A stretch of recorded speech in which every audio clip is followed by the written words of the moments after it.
আসসালামু আলাইকুম ওরহমতুল্লাহি ওয়া বারাকাতুহু। দর্শক, এই মুহূর্তে আছি আমি বারাহিসর নতুন বাজার। দেখতে পাচ্ছেন আমার পিছনে একটা রাস্তা। আসলে আমাদের নতুন বাজারের রাস্তা কিন্তু একদম মেন পয়েন্ট একটা জায়গা, তো রানিং একটা রাস্তা। এই রাস্তাটা কিন্তু মানুষ হাজার হাজার মানুষ কিন্তু চলাফেরা করে এবং কি বাস স্ট্যান্ড টাউন যাতায়াত চলেই, গাড়ি ঘোড়া চলতেছে, হুন্ডা সাইকেল সমস্ত কিছুই কিন্তু এই রাস্তা দিয়ে চলতেছে। সকাল হইলে বাজার লাগে, দুপুর হইলে বাজার লাগে, সব সময় কিন্তু এই বাজারটা ওপেন থাকে।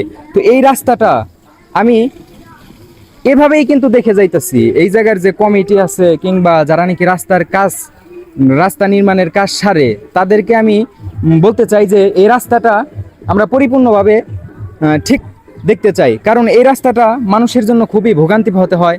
কারণ এই রাস্তা যদি পানি না থাকতো তাহলে কিন্তু মানুষই রাস্তা দিয়ে চলাফেরা করতো। আর এই রাস্তা পানি থাকার কারণে কিন্তু মানুষ দু সাইড দিয়ে চলাফেরা করে, খুবই সমস্যা হয়। তো আমি বাজার কমিটি এবং কি যারা নাকি রাস্তা নির্মাণের কাজ করে, চেয়ারম্যান মেম্বার আছে, তো অবশ্যই তাদের নজরে এই রাস্তাটা রাখতে বলবো। তাদের যেন নজরে থাকে, অবশ্যই এই রাস্তাটাকে দেখবেন। আর এই রাস্তাটা পরিপূর্ণ ঠিক চাই আমরা। এই রাস্তাটা খুবই কষ্ট হয় চলাফেরা করতে, গাড়ি ঘোড়া সমস্ত কিছুই, সকাল হলে বাজার মিলে দুপুরে বাজার, সমস্ত কিছুই কিন্তু কষ্ট হয়, খুবই ভোগান্তি পোকাতে হয়।